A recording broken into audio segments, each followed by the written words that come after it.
Good morning, everyone. Thank you. As Dave said, I'm Richard Irving. I'm the Managing Director of LONAP, and I've been given 10 minutes by the PC to talk to you about how we ended up in this room here today. I'm going to talk about money in a minute. I've got a slide on money. In fact, you'll be pleased that I've only got 3 slides in total, so that should be good. But first of all, I think we should start at the beginning. And the beginning for NetUK really was last September, when UKIF said they were unable to run their normal UK NOF meeting in January, and that the April meeting was looking unlikely. And so Dave Pumford was at EPF, as was a number of other people. Some are in this room. And they decided, Dave was saying, it's a real shame that we can't have a community meeting. And so there was a conversation going on about how we could restart some sort of community event. There was a meeting called between Links and LONAP and some volunteers who were on the original PC for UK NOF. And that meeting in early November, there was no specific agenda. The meeting lasted exactly about an hour. There was no cherry picking of who was attending. It was simply the people who potentially could fund this event, which was Links and LONAP at the time, and Dave and some of the volunteers who helped out with UK NOF. And the general consensus was that it would be a real shame not to have a community meeting, and therefore we would continue, and that Links and LONAP will provide some seed funding to enable this to start. And then as the next couple of weeks rolled by, we contacted Nominet, who said yes, they thought it was a great idea, they'd be interested in joining with us. So what we have now is that Links and LONAP and Nominet, we provided our seed funding. We took the event. We said to UKIF, can we present at the UK NOF annual meeting, which was on the 1st of February, and they kindly said yes. And at that meeting, Dave talked about the idea of having this and potentially more. And that was about it. That was about the size of it. So there was the whole thing really has evolved over some time. On the 1st of February, we basically had nothing, and so here we are 5 months later with a conference. And we've had to do all the stuff. So Links have been running logistics. We have obviously produced this meeting. The content I think has been fantastic. So thank you all to the PC for curating that. I'd now like to talk very briefly about the finances. So we have decided to charge for this event, as you all know, a nominal fee of £50, and that really is to stop people booking and then cancelling. So when you run a free event, typically you get somewhere between 20 and 30% no-shows. And this event is about 150 quid plus VAT per person per day, and to have 30% of the people not turn up for that's a huge waste of money. So that's why the tickets are being charged for.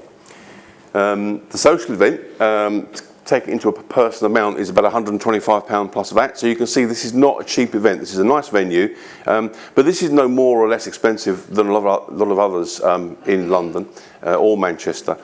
And the whole event budget has come in at about 80 grand.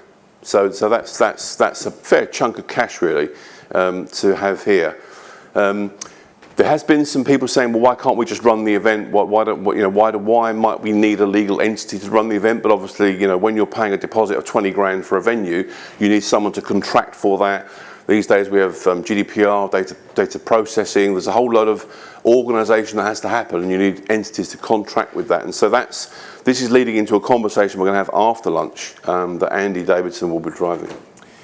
In terms of the income, we've had about 200 attendees. Of which about 130 of you have paid to be here, so thank you. We generated about 6 grand in those ticket fees and another 37k in commercial sponsors, plus Links, LONAP and Nominet. So that's why we've got enough money to cover this event. But I've been asked by Links and Nominet to say that this is not a sustainable solution for the next 10 years. So we're very happy to put in seed funding this year, next year, maybe the year after, but we need to generate enough commercial sponsors that we can run the event. And that really is all I have to say. If you would like to stand at the microphone, ask questions, I'm very happy to take questions in a minute. Or if you want to think about it and come and speak to me at lunch, again, happy to do that. Or at 2 o'clock, you can stand up and share your ideas when we get into that session. I'd really like to thank the PC, who've done a fantastic job. Thank you very much in such a short time. I'm not going to read all the names out. There's some management committee reps. You can read them yourselves. I would like to say thank you very much to Holly, Julia, Megan, Rebecca and Rob Lister. They've done a fantastic job. They are the people who've really sort of ground through all this to make the event possible today. So can we have a bit of a round of applause for those people? That'd be great. Thank you very much.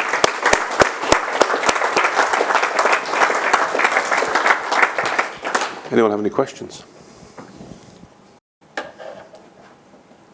Come on, people. They can't boil the kettles that fast. They're thinking about it. Well, they're trying. They're trying. We have actually. They were kind enough to radio to downstairs and say, please put it on faster. But is there anything anybody would like to ask Richard at this point? Obviously, Andy Davison will be doing the reflection session later. But if you want to chuck stuff out there, you know, here is an opportunity. Anybody.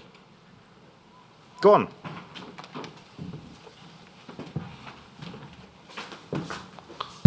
Yeah, hi, it's Nick from Nominate. Hello, everybody. Yeah, thanks very much, Richard, and obviously thanks very much for sort of chairing a lot of the organising of the sessions into the development of the day. What I was going to say, you didn't include on your slide of the costs is the sort of the soft costs in terms of, you know, all of the time of the staff of Links, LONAP, Nominate in participating in that, and that's, you know, that's a significant chunk of man hours, and I don't think, you know, the volunteer time from the programme committee as well, that's a lot of soft costs which are in there now, and we need to think about, as we look forward to sort of a sustainable solution, you know, I think as organisations we're very happy to lean in and volunteer our staff time. You know, we're being paid by our organisations to participate in this because we believe it's the right thing for the community and we're happy to support it, but that's not free, I guess, so that is something sort of under the waterline, which I think probably ought to be, it's hard to quantify, but it's substantial, I would say. I agree. Hello, I have a question online. It's from Chris Hills. He's asking about the location. Does it have to be in London?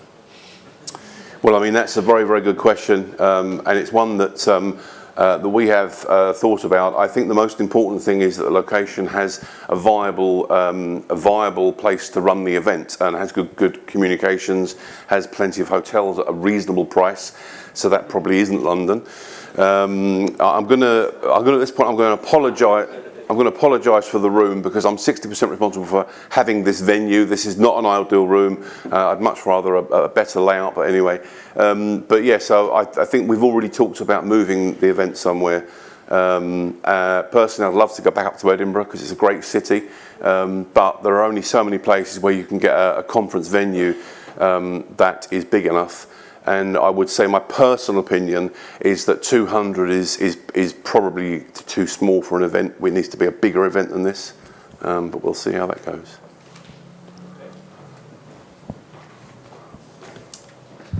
Hello, Mike Hughes, consultant and Star Europe. I'm going to ask probably, well, first of all, I'm going to say thank you to the organisations that have done the pump priming, that have done the funding for this.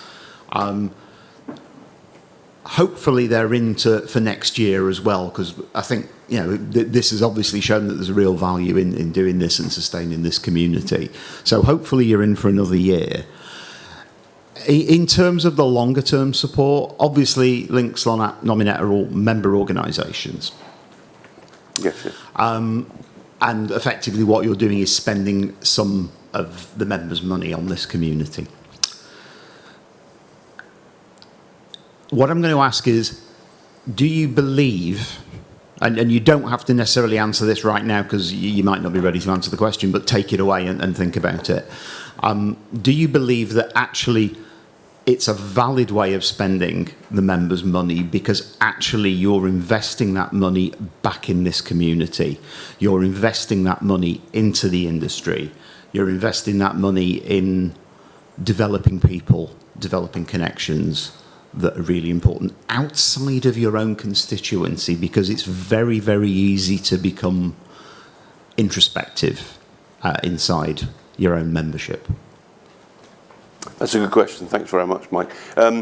We've had 14 student tickets out of the 130 for this event, which I thought was okay, but I'd like to see a lot more than that, and that's why I think it should be a bigger event.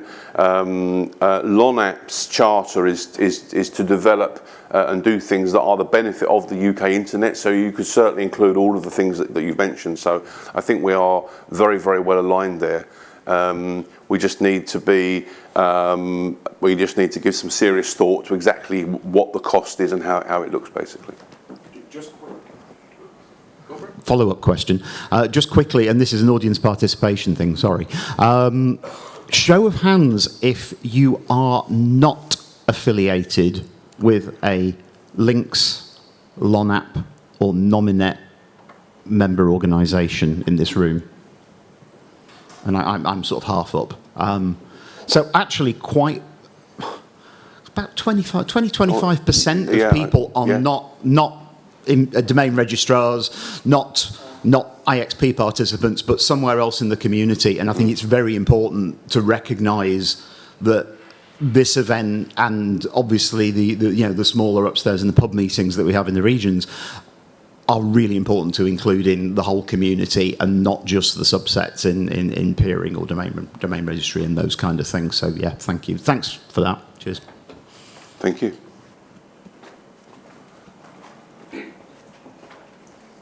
Obviously, I was going to speak up about this as well. I think it's really important to be clear about some of the sponsors that we've brought in, and it's not just been the internet exchanges. And we were very clear that this wasn't a continuation of what was there before. And people didn't like it sometimes, but you've got to have change, you've got to move forward. And actually the feedback I've had from sponsors is the expanded mission is actually really positive, and people want to sponsor. We've already had quite a lot of confirmation for next year. Additional sponsors have come to me, but the big three cannot fund this consistently. So if you're enjoying this event and you don't want it in London, you need to help us fund it. We're happy to put the effort in, and the soft costs is true. It's taken a lot of time. So I don't even know why I'm so nervous. But yeah, this is the only time I ever get nervous, and it's quite funny because I actually really care about this. The student tickets is really important. Part of the reason I've got further in my career was a UK North event. So getting these people in, and this is the point, it can't be an old boys club anymore.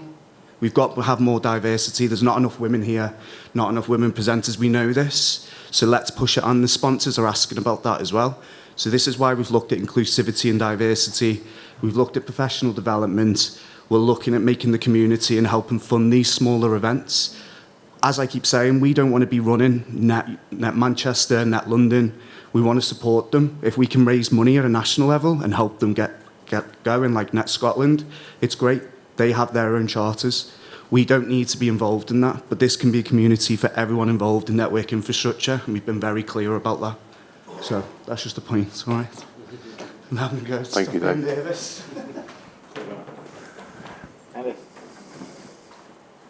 Thanks, everyone. I thought it was really interesting that a quarter of the... My name's Andy Davidson, thank you, Fergus. I thought it was really both interesting and really, really cool that a quarter of the people in the room put their hands up to say that they're not somehow affiliated with Nominet, LONAP or Links. But I'd love to know if there's an internet non-profit or an internet association or something that does represent those people that might want to be part of NetUK further discussions. It would be really great if you feel that you don't, if you're not part of the peering community or not a domain registrar, who you do feel part of, if you can somehow work that into one of the answers on the wall charts and post-its on the wall, then that tells, I think, the community who they can also engage with to make sure that you are represented in the management structure of NetUK going forward. Thank you very much, Andy. I don't know what the question was. No, absolutely. Right, any more for any more? Outstanding. In which case, let's call that time for a cup of tea. Thank you very much, everybody.